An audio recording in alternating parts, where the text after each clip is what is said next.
welcome back to the In My Twenties podcast with me, your host, Bookie Smart Sulaiman. Today, I'm going to be talking about the pursuit of more.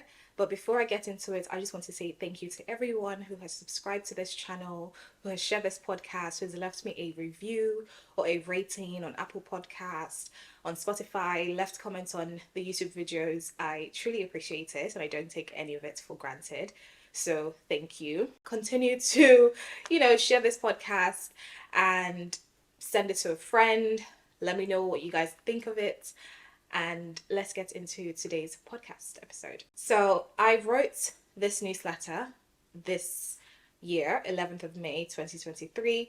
It is titled The Pursuit of More. As always, I'm going to read an excerpt from it and then give you some context behind it. So it says, when I was a child trying to find something to eat for dinner besides the old rice and dry beans in the kitchen, I would tell myself that if I could just have a good meal every night, I would be happy. When I was at Sunset Studios, I told myself all I wanted was a mansion. When I got the mansion, I told myself all I wanted was 2 houses and a team of help. Here I was, just turned 25, already realizing that no amount would ever really be enough. So that excerpt is taken from the book The 7 Husbands of Evelyn Hugo, which I absolutely love. It's definitely become a recent favorite. And it had me nodding my head with a familiarity of how similar my thought process was in my early 20s. But my own version went a little like this. When I was leaving university, trying to find meaning in life, I told myself if I graduated with a first class and a graduate job, I'd be on top of the world and I would be happy. Then I got the first class and the grad job, and after my 5 minutes of fame and the reality of the grad job settled in, I realized not actually that happy. But then I told myself, if I could just leave audit, I'm sure I'll be happy. I'll be more fulfilled in life, for sure. And so 3 years later, I left audits and got into financial advisory. And then I realized I was probably even less fulfilled than in audits.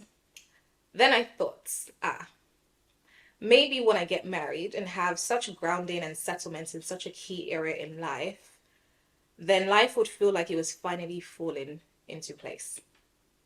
Alas, at 25 and newly married, I was deep into the throes of emotional burnout, and it seemed like nothing else apart from my marriage was in place. And so I quit my cushy financial advisory job, and in the thick of rediscovering myself, I finally realized that no place will ever really be good enough if, and only if, I decided to focus on the next thing more than I did the present. Because the truth is, when all I could do was look forward to graduating and starting life as an adult, making money and a new sense of independence, I was stealing the joy of my present moments. I didn't allow myself fully find happiness in one season because I was so keen, eagerly and anxiously always awaiting the next. When I was looking forward to finding meaning and fulfillment in a job role, it took me away from finding meaning in the everyday beautiful life that I was living. I remember starting Save, Spend, Invest, thinking this will be the thing that will at least bring meaning into life. So even though I'm not fulfilled in my day job, I have this. And of course, to a very large extent, that is true. SSI does bring a lot of meaning and fulfillment to my life. And so I poured all my energy into this passion project, which in turn meant I gave very little passion to my actual job. Of course, then I told myself I didn't need to give 100% at work because it didn't seem like the work itself was giving me 100% happiness. So I felt like it was an equal rhythm, tit for tat. In hindsight, even if the job didn't work out to be my calling or purpose in life, I know that I robbed myself of other key themes, people, and lessons that I could have gained. I learned what I could from it, as I do from every experience, really. But it wasn't until I reflected a lot, turning 25, did I realize that I never truly leaned fully into anything if I felt like it didn't fully lean back into me. I've always had this dance with life where if I put one step forward, I expect life to reward me with its own next step forward. And when that didn't happen, i.e., this job I thought will satisfy my curiosity wasn't doing so, then I swiftly moved on to the next thing. Here's what I wish that someone had told me in my 20s. You can work really hard and give something your very best and still end up rejected or falling flat on your face. You can feel deserving of being moved up, yet you're stuck, stagnant, or even feel like you're going backwards in life. You can have the right attitude, the right face, the right background, and still not get chosen. Yes, you can do everything right and still fail. That, my friends, is life in adulthood. That doesn't take away from you because those things don't make you. And you should never let a role, a job, a man, a friend, or anything other than God define you. You are good. You will always be good enough because God said so. The world didn't give you anything to make you who you are, so it cannot take away anything. I'm going to stop here because this newsletter is so good. I'm going to leave a link in the show notes and in the description so you guys can actually read it if it's not already out. By the time this episode is out, then I will give you guys a bit more of the snippet that I've just read. So let's talk about the pursuit of more. This newsletter, in essence, is really just talking about always wanting to go from one thing to another, right? I think we spend a lot of time in our 20s just chasing the next thing. We're finally adults now, we're independent, we're making our own money, we're trying to find our place in this world, right? And so we do a lot of things in the attempt to like finding meaning, making an impact, making sure that you're seen and you're valued and you're recognized, and just wanting to be validated, to know that you matter. The work that you do matters. Your opinion matters. Your voice matters. You matter. That's what a lot of us are looking for in our 20s, this external validation. And external validation is not always a bad thing. I think sometimes when it's taken out of context and then you start to chase external validation, whether that is through followers or through money or any other thing that signifies validation externally, that can be bad, right? That can be very detrimental. But I think that there can be a healthy form of validation for you to know that you are doing good things in life, like you are making an impact, that you are seen and you are known and you are heard and you are valued. But I think a lot of us forget the inner work that we need to do to also validate ourselves. So for me, I get a lot of validation from my parents, which I did get a lot of growing up. And so my confidence, which I've also talked about in a previous episode about like how I'm so confident, and my upbringing that made me have the view that I have today, is definitely as a result of like the validation my parents like instilled in me growing up. They told me I was beautiful, I was strong, I was brave, I was smart, I was hardworking. And so hearing those things growing up definitely made me feel already validated. So now when I got into adulthood, when I turned 20 or 21 and I started working, I wasn't looking for external things to validate me. Mine was more so thinking, how do I just make sure that I have a place in this world, right? What I didn't realize then that I know now is that the fact that I'm here talking to you guys means that I do have a place in this world, that my value is intrinsic. It's not what the world tells me that I am. It's not what I get, or the recognition, or the awards, or the accomplishments. And all of those things are great, but they don't make me me. And so when I was in my early 20s, I was always wanting to go from this thing to the other because I was chasing that sort of feeling, right? Like, where is my place in this world? How can I find meaning? Oh, this job doesn't satisfy my curiosity. Oh, this passion project I thought I loved, it's not giving me what I thought it was supposed to give me. Why am I not getting rewarded for it? Why am I not getting acknowledged and recognized, and all of these external things? which again, it's not all bad. Some of it adds credibility and integrity and things like that to the work that you do.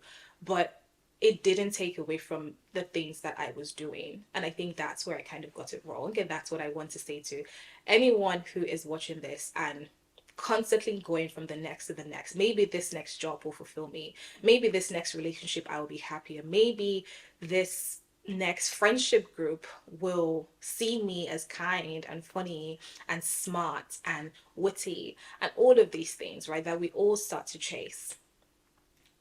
I need you to know, friend, that as you are valued, you are seen, you are recognized, you are acknowledged. Even if you haven't accomplished, quote unquote, anything, you matter because you are here. That you exist alone means that there's greatness waiting for you. And I'm sure that you are great as you are.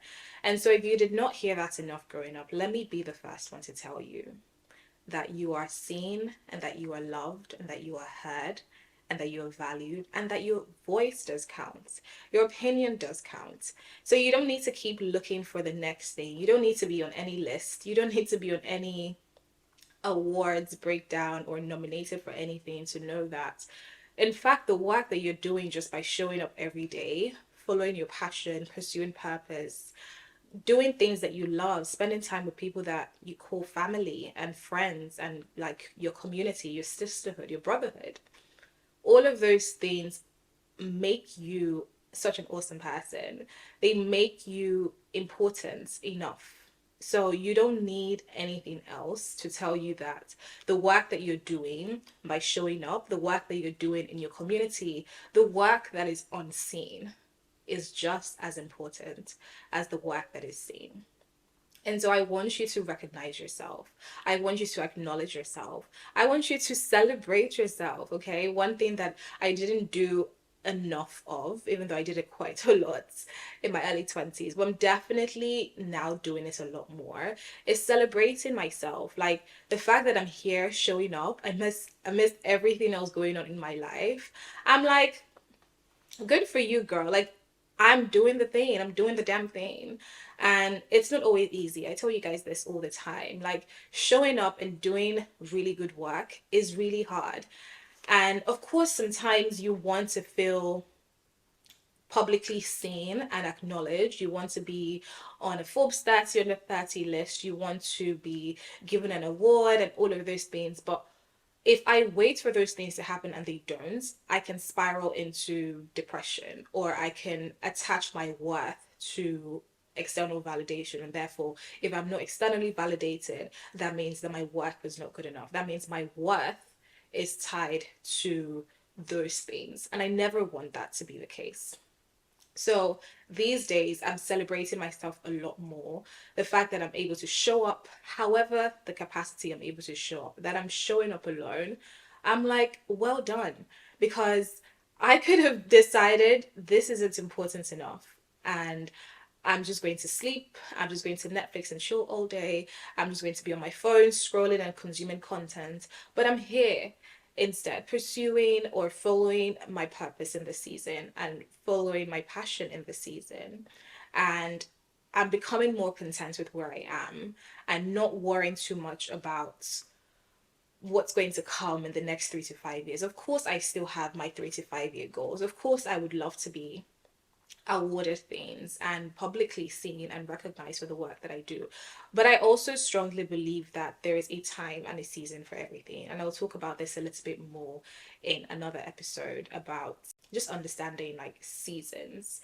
But for today, in terms of like the pursuit of more, I want to make it known that like contentment is a key part of just feeling like you don't have to always think about the next and the next. Like I was never quite content with where I was. Not necessarily because it didn't fulfill me, which is one aspect of it, but because I didn't really have perspective. Like now, I think about my life 2, 3, 4 years ago, and I had so much more time, of course, than I do now that I could have utilized a lot more. But I was always in that pursuit of more.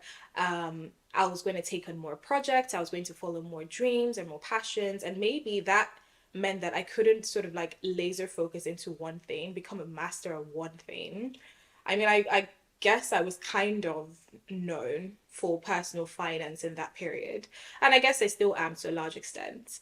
But these days, I'm now realizing that there is more than one shape to me. There is more than one thing that I'm good at, more than one thing that I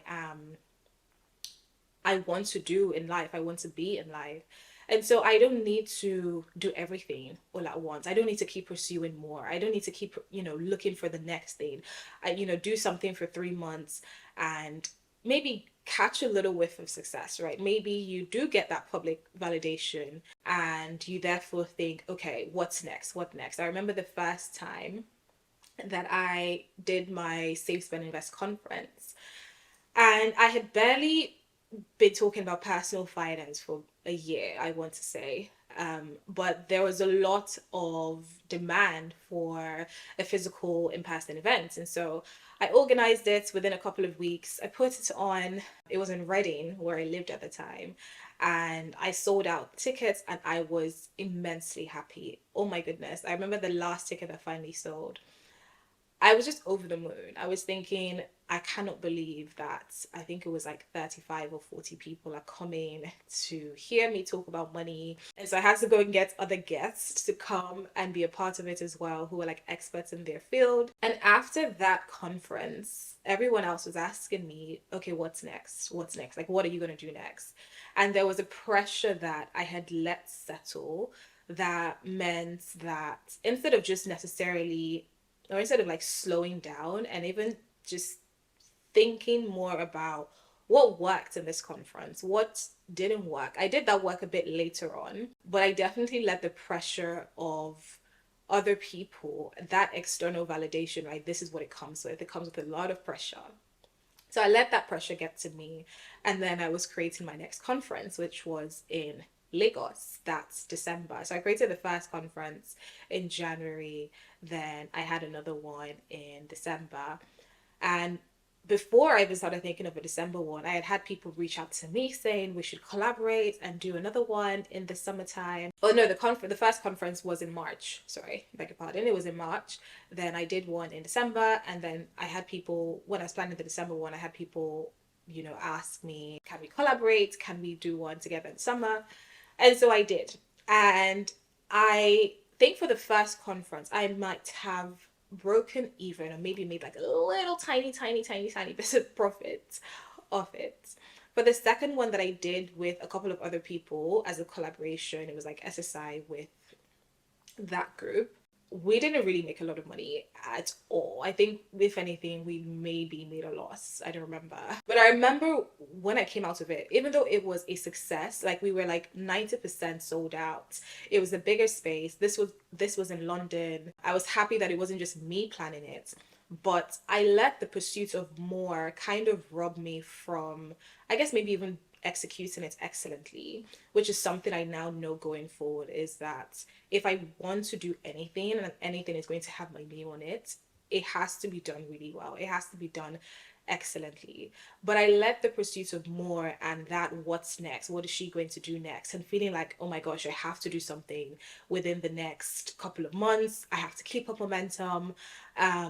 That kind of robbed me from doing it excellently, but also just taking time to figure out like what exactly is my strategy here, like what am I actually doing, what is the purpose of this. I think a lot of people in the pursuit of more lose sight of the purpose behind what they're doing. It's just about acquiring the next thing and getting to the next level, or putting on a next show, or being a different version of themselves for other people, that you actually lose sight of why you're doing it. And I think for me at that point, around that summer time, I maybe had lost sight of like what exactly this is for. Like I was more concerned with the fact that I wanted to do another conference or seminar workshop. I wanted it to be sold out. I wanted it to be in London. I wanted more people. So I think this time around we had maybe like double the number from the first one. Of course, because it wasn't just me creating it. There was also synergies with the other group of people that were involved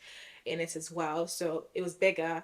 And externally it was a success. I do think that it was a fantastic workshop and seminar. I had tweaked a lot of things from the Reading one, and I still kind of led it, but it was like a joint effort, right? So even when we're celebrating, I was like, we are celebrating, but it was really good. But my point is, if I had just taken time to think about like my strategy and what I was doing it for, what is the purpose, I would have thought a bit more about like potential, making sure the people that I collaborated with were the right people, which in this instance they were.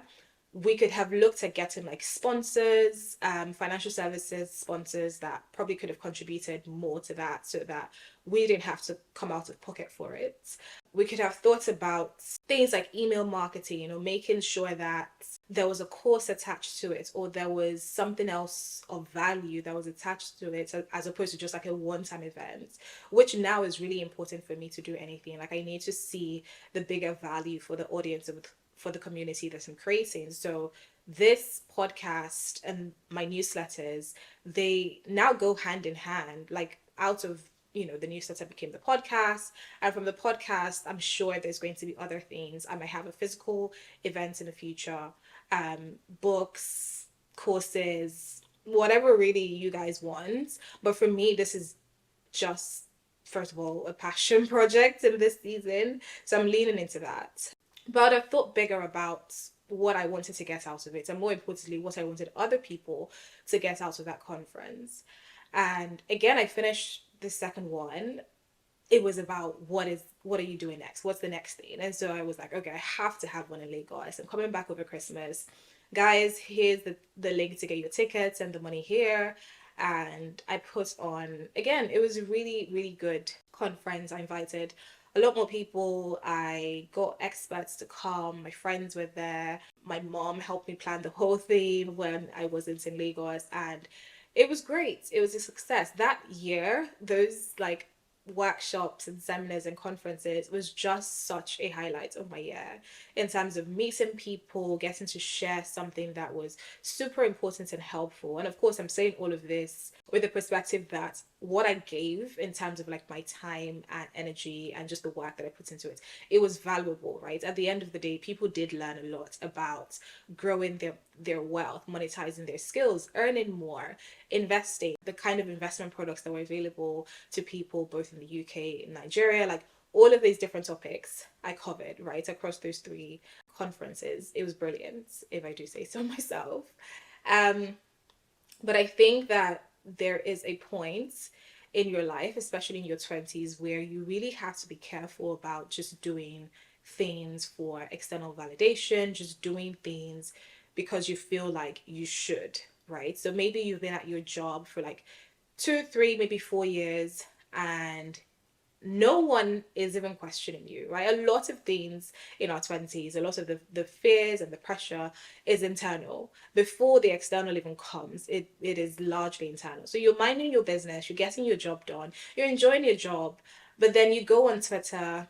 So let's say you're earning like 40K, right? You've been at your job for the last 2, 3 years. You're earning 40K, which is fair enough salary if you're 3 years out of uni. I think that's, depending on your industry, 40, 50K, that's good. But then you go on Twitter, and then Twitter tells you, how can you be earning 50K 3 years out of uni? You should be on like 75. And then someone else is like 75. Like I was 80K within my first 2 years. And then you take all of that and you're like, oh my gosh, I need to leave this job. I need to ask for more. I need to go and find my next 70, 75K job. Like I need to be on the next thing and the next thing. Let's even say all else being equal, you get another job. It's paying you 70K. And you're thinking, wow, I'm getting paid 70K. You're now 4 years into your career. And you're like, this is not bad. Like I should listen to the Twitter streets more. But then what starts to happen is, one, you're miserable because you're working like 16, 18-hour days. You're not able to enjoy your money, and you're not spending time with your friends or your family. You don't even really like the job that you're doing. But hey, you're earning 70K. So, money may not buy you happiness, but it can buy you a nicer car. It can get you a nicer space to work at from your, and things like that. I hope you guys are not missing the point. My point is, if you're not careful with letting yourself think too much about like the next thing and the next thing, other people who also have a part to play, other people will get in your ears and feed you things that will make you think that where you are is not good enough. And that's not true. Where you are is where you're supposed to be right now. It might not be all pretty, it might not be perfect. There's always more waiting for you on the other side, and that's fine. And you can always strive for more, right? Like I always tell you guys, like I'm quite ambitious. I have big audacious goals. I do a lot of things. Because those things are linked to my purpose, it's fine. But if those things were not linked to my purpose and I was just chasing the next thing, I want to be into interior design, and I want to be into events planning, and I want to be into curation, and I want to be a blogger, and I want to be a TikTok personality, and I want to have my own TV show, and I want to do a podcast, and I want to write a book. If I was not careful, I wouldn't enjoy any of those things really, because I would just be thinking about the next thing. Okay, now I've done the podcast, I have to open a YouTube channel and start vlogging my life. Okay, now I've done YouTube and I may be getting a couple thousands of subscribers. Now I have to go and pitch my next book. It would rob you of the joy of the incredible life that you're already living. Like imagine just being someone who maybe is similar to me, like you have a big personality, you're called to do a lot of things, right? You're not a one size fits all kind of person, and you're living a very beautiful life. You have a couple of things going for you. So maybe you write weekly newsletters like I do, you have a podcast, you maybe have a side business or two, and those things are keeping you full and content. But in the pursuit of more, you decide, hey, all of these things aren't good enough because externally you're not being rewarded or acknowledged or seen for it. I'm going to add one more thing to my plate, and I'm going to go and find a literary agent and pitch a book, forgetting that you doing that is going to mean that you're not able to give as much to your podcast, to your weekly newsletters, to the other side hustles or businesses that you might have. And that has a price attached to it. And a lot of the time in our 20s, we're too focused on getting things from other people that we are not thinking about the journey in getting those things and about the character that we're building in getting those things. So for me, contentment is knowing that I can still be ambitious, I can still want to dream big and have goals and hit those goals, but I don't need to fear the future, right? I don't need to think that if I don't do this thing in this season, then I'm never going to have the opportunity to do it again. And I think that's a lie. And I think in our 20s, we don't know that that's a lie. So we think that we have to take every single opportunity, whether it's an opportunity or not, we're just going to do it. We're just going to pursue this thing. We're just going to run after the next and the next thing until the public says, good job, you're doing great. I need you to know that without the public telling you that, you're already doing great. Your 20s is really like a tough time in certain ways. Doesn't always have to be, but it can be a tough time. And you should make it easier for yourself, right? By being content, by focusing on what is most important to you. And that would change in each season. So early on in my 20s, you guys know this by now, I was like obsessed with like saving and investing and buying a property and getting married, just all of those like key big things, getting a good job. And I did all of that. And thank God that I was able to like achieve those things. But also thank God that I did not get pressure from anyone, family, friends, or the public. Society did not tell me these are the things that you have to do for your life to matter. Like absolutely not. Like I knew my worth, I knew my intrinsic value, I knew the woman that my parents had raised me to be.